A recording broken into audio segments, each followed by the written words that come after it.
Yes बेटा, today we discuss multinational corporations, ठीक है, जिसे आप बोलते हो बहुराष्ट्रीय निगमों। ठीक है, क्या होते हैं ये मल्टीनेशनल कॉरपोरेशंस, क्या होती हैं, क्या काम करती हैं, इनकी यूटिलिटी क्या है, वो सारी आज आप यहाँ पे डिस्कस आउट करोगे। ओके बेटा। Then yes first ma'am. Of all आपको पता होना चाहिए इनका मीनिंग। बहुराष्ट्रीय निगम है क्या चीज? ये ऐसी कंपनियां या उद्यम होते हैं बेटा जो एक से अधिक, यानी एक कंट्री के साथ भी हो सकता है और एक से ज्यादा कंट्रीज भी हो सकते हैं, एक से अधिक देशों में फैली रहती हैं। ठीक है, जिसका उत्पादन और सेवाएं उस देश के बाहर भी होती हैं जिसमें यह जन्म लेती हैं। That is a multinational corporation. यानी एमएनसी से मतलब है भारत भारत की कोई कंपनी दूसरे देश में जा करके, यानी उसकी जड़ें तो यहीं पे हैं भारत में, लेकिन वो वहां पे जाके उसका नया पार्ट ओपन करे, ठीक है, वहां पे काम करे अपना, तो वो वहां पे एमएनसी कहलाएगी। तो हमारे एमएनसीज, हमारे इंडिया में बहुत सारी एमएनसीज हैं जो दूसरे कंट्रीज के थ्रू ओपन की गई है। अदर वर्ड्स में अगर कहें तो बहुराष्ट्रीय निगम वह है जो अनेक देशों में कार्य करता है, यानी पर्टिकुलर जरूरी नहीं है कि एक ही कंट्री में इंक्लूड हो, वो डिफरेंट कंट्रीज में काम कर सकता है एक साथ। सेकेंड पॉइंट इज उन देशों में अनुसंधान, विकास और निर्माण का कार्य करता है, यानी अपना डेवलपमेंट करेगा और अनेक न्यू पार्ट्स भी ओपन कर सकता है, उसकी ब्रांचेस ओपन कर सकता है। देन जिसका बहुराष्ट्रीय प्रबंधन होता है, यानी उसकी जो मैनेजमेंट होती है वो भी बहुराष्ट्रीय होती है, जिसका स्वामित्व जो होता है वो भी बहुराष्ट्रीय होता है। तभी इसका, ऐसे निगम का नाम ही, ऐसी कॉरपोरेशन का नाम ही बहुराष्ट्रीय निगम रखा गया। Is it clear? Yes ma'am. अब बहुराष्ट्रीय निगम जो है उनका, मैं स्क्रीन शेयर हो रहा है? मैम आगे नहीं बढ़ रही है स्क्रीन, ये तो शो हो रही है जो फर्स्ट वो है पेज है। स्क्रीन शेयर हो रहा है? Yes ma'am. ओके। अब बहुराष्ट्रीय निगम जो है, यहाँ पे मैंने डाटा भी शॉर्ट आउट किया है कि बहुराष्ट्रीय निगम जो है कितने ओपन हुए हैं, उनको अदर नाम से भी जाना जाता है। ठीक है, बहुराष्ट्रीय निगमों को दूसरा नाम क्या है इनका, बहुराष्ट्रीय निगमों का? राष्ट्रपारिक निगम भी इनको बोला जाता है, या बहुराष्ट्रीय कंपनी या बहुराष्ट्रीय निगम, इनको अलग अलग नामों से शॉर्ट आउट किया जाता है। अब कितने हैं ये निगम, इनका कुल योगदान कितना है, ये सारा डाटा यहाँ पे मैं आपको शो आउट कर रही हूँ बेटा, कितना संपत्ति का हिस्सा इसके अंतर्गत आता है, और ये ठीक है। देन इसकी आ जाती हैं फीचर्स, विशेषताएं क्या है बहुराष्ट्रीय निगमों की। सबसे पहली विशेषता क्या है कि अंतरराष्ट्रीय क्रियाकलाप, यानी इंटरनेशनल लेवल पर ये ऑपरेशंस करता है। ये नहीं है कि ये अपने ही कंट्री में वो करेगा, इंटरनेशनल लेवल पे काम करता है। इसका मतलब क्या है कि इसकी जो एक्टिविटीज जो है, इसकी जो क्रियाएं हैं, वो एक राष्ट्र में सीमित न हो करके अलग अलग राष्ट्रों में कंटिन्यू चलती रहती है। इसलिए इसको नेशनल, इसलिए इसको क्या कहा जाता है, इंटरनेशनल ऑपरेशंस कहा जाता है। इसकी जो ये कार्य प्रणाली करता है, ये जो क्रियाकलाप करता है उसको। तो फर्स्ट फीचर आ जाती है ये इसकी।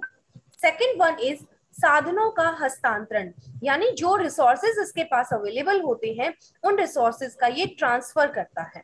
ठीक है, कौन से रिसोर्सेज, चाहे वो टेक्नोलॉजी हो, चाहे वो प्रबंधन हो बेटा, चाहे वो मटेरियल यानी कच्चा माल हो या तैयार माल हो, उन सभी से है, उनका ट्रांसफर चलता रहता है। Is it clear? Yes ma'am.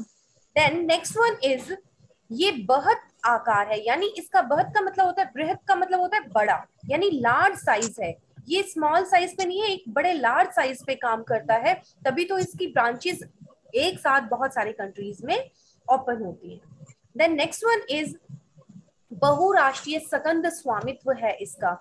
इसका जो स्टॉक है वो जॉइंट स्टॉक है स्वामित्व का, ठीक है, इन निगमों का, यानी इसमें जो पूंजी है वो कई राष्ट्रों की पूंजी का हिस्सा इंक्लूड होता है, इसमें इंक्लूड होती है।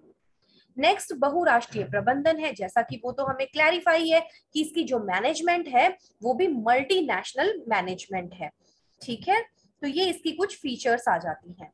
देन भारत में जो बहुराष्ट्रीय निगम है उसकी भूमिका कैसी है, वो रोल क्या अदा करता है। सबसे पहला क्या रोल अदा करेगा कि औद्योगिकरण में बेटा बहुत हेल्पफुल है, हमारे कंट्री में अनेक उद्योगों को ओपन करने में, उनकी ब्रांचेस खोलने में, उनको फाइनेंशियल हेल्प करने में बहुत हेल्पफुल है, फर्स्ट पॉइंट।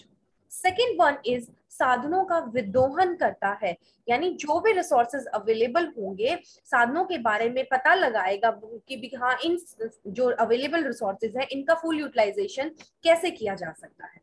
देन उत्पादन तकनीक में परिवर्तन, यानी प्रोडक्शन की जो टेक्निक है टाइम पीरियड के अकॉर्डिंग उसको चेंज कर देता है, जैसी सिचुएशन है उसके अकॉर्डिंग।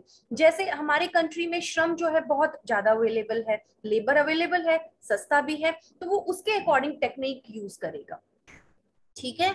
तो वो सिचुएशन के अकॉर्डिंग देखता है। देन संशोधन और विकास यानी रिसर्च और डेवलपमेंट, इन पे भी पर्याप्त मात्रा पर व्यय करता है, एक्सपेंड करता है, ठीक है। अपने कार्यालय जो है वो निर्धारित करता है, बनाता है, जिनमें शोध और विकास के रिलेटेड कार्यक्रम चलते रहते हैं, और वो कंपनीज जो होती है वो इसमें अपना योगदान भी देती है। नेक्स्ट वन इज मार्केटिंग, विपणन जिसे आप कहते हो। मार्केटिंग यानी मार्केटिंग में भी अब जितना ज्यादा मार्केट को अच्छा वो चीजें प्रोवाइड करेगा, कुशलता से निर्यात को बढ़ावा देगा, बाजार में विज्ञापन है, विज्ञापन के थ्रू, सूचनाओं के थ्रू, भंडारण के थ्रू, इन चीजों के थ्रू भी वो उपभोक्ताओं को इन चीजों के लिए उत्तेजित करता है, कह सकते हो उचित प्रकार से उनको पहुंचाता भी है, ठीक है। तो मार्केटिंग को भी अवेलेबल कराता है ये मार्केट। फिर लार्ज स्केल पे एम्प्लॉयमेंट भी देता है बेटा, लोगों को रोजगार भी मिलेगा उन कंपनियों से जो कंपनी वहां पे आपके कंट्री में आके अगर वो एस्टेब्लिश होती है तो। इसके अलावा भी बहुत सारे अच्छे पॉइंट्स बनते हैं, तो हम अपने लेवल पे वो इंक्लूड कर लेंगे, ओके बेटा।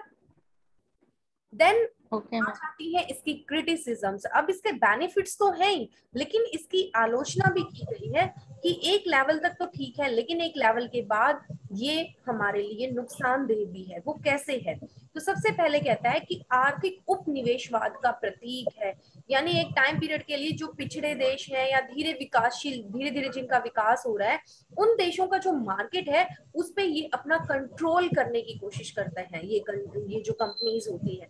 जैसे भी चाइना के प्रोडक्ट्स हमारे यहाँ पे मार्केट में कितना ज्यादा कंट्रोल हो गया था, लेकिन अब क्या किया गया, उनपे बैन लगा करके उस चीज को रोका गया, ठीक है। अब आपको एक प्रोडक्ट तो मिल रहा है बेटा 4 रुपीज का, चाइनीज प्रोडक्ट, और इंडियन प्रोडक्ट वही प्रोडक्ट आपको 10 रुपीज में मिल रहा है, क्योंकि वो हमारी लेबर कॉस्ट और सारी चीजें इंक्लूड होके उतने का पड़ रहा है, ठीक है। तो आप प्रेफरेंस किसको दोगे, कंज्यूमर तो जो प्राइस कम होगा उसी को प्रेफरेंस देगा ना। तो कहीं यस यस। अच्छा भी है तो कहीं जगह इसका बुरा इफेक्ट भी है। फिर उपभोक्ताओं का शोषण हो रहा है, वही चीज आ जाती है, उपभोक्ता के हितों का के लिए जो है ये हानिकारक है, यानी मूल्य अधिक ले लेते हैं, वस्तुओं में उतनी क्वालिटी नहीं होती, उतनी क्वांटिटी नहीं मिलती है, कई बार प्रोडक्ट जितना पैकिंग होती है ना उस पैकिंग में आधी तो हवा भरी होती है, देन प्रोडक्ट मिलता है। आप इवन चिप्स का पैकेट ले लो, दाल के पैकेट ले लो, तो एक्चुअल में उतना प्रोडक्ट नहीं मिलता है उसमें, तो यहाँ भी उपभोक्ता का शोषण होता है, चीज कह सकते हो। मुद्रा जो है, मनी जो है, उसमें हेरा फेरी, उसमें भी ये भी एक बहुत बड़ा रीजन है, विभिन्न देशों में अलग अलग करेंसी है, अलग अलग वो है, तो उसका भी ये फायदा उठाते हैं।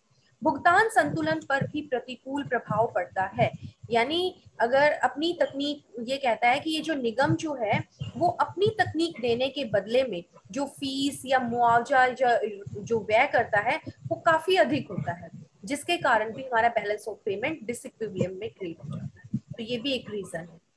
स्थानीय तकनीकों की उपेक्षा की जाती है बेटा, यानी जो लोकल टेक्निक्स होती हैं उनको अवॉइड किया जाता है, जिसके कारण बहुत सारे लोग जो होते हैं बेरोजगार हो जाते हैं। जो छोटे उद्योग होते हैं उनके जो प्रोडक्ट होते हैं उनका यूटिलाइजेशन नहीं होता, उनको कंज्यूम करने वाले नहीं होते हैं, तो ये भी ड्रॉबैक है। जो आप यहाँ पे स्मॉल स्केल इंडस्ट्रीज का भी उठा सकते हो, उनका जो प्रोडक्ट्स होते हैं उनको अवॉइड किया जाता है। क्षेत्रीय आर्थिक असमानता यानी रीजनल इकोनॉमिक इनइक्वालिटीज जो होती है ना बेटा, वो भी क्रिएट होती है। अलग अलग जो राज्य हैं उनमें अलग अलग सिचुएशन, अलग अलग क्षेत्रीय असमानताएं क्रिएट होती है, तो ये उनको और ज्यादा बढ़ावा देता है। ठीक है, दीर्घकालीन औद्योगिक विकास के लिए विरुद्ध है, यानी इन शॉर्ट टाइम पीरियड तो ठीक है, आगे एमएनसी जो उसके अकॉर्डिंग काम कर रहे हैं उद्योगपति, ठीक है, लेकिन इन अ लॉन्ग टाइम पीरियड जब कंपटीशन क्रिएट होता है तो वो हमारी कंट्री के लिए ही बेनिफिशियल नहीं है। व्यवसाय में अनैतिकता आ जाती है, इमोरलिटी जो होती है ना बेटा वो क्रिएट हो जाती है, यानी सिर्फ प्राइसेस, मनी, इन चीजों के बारे में ही सोचा जाता है, कंट्री, अपने देश और उन चीजों के बारे में यहाँ पे नहीं सोचा जाता है। तो इस तरह से आपने ये पूरा अपना टॉपिक शॉर्ट आउट करना है बेटा, और इससे रिलेटेड और जो मैटर मिलेगा वो हम डिस्कस कर लेंगे। यहाँ पे ये आपका एमएनसीज का टॉपिक क्लियर होता है। आई थिंक ये सेकेंड यूनिट का टॉपिक है आपका। Yes ma'am. तो आप इसको यहाँ पे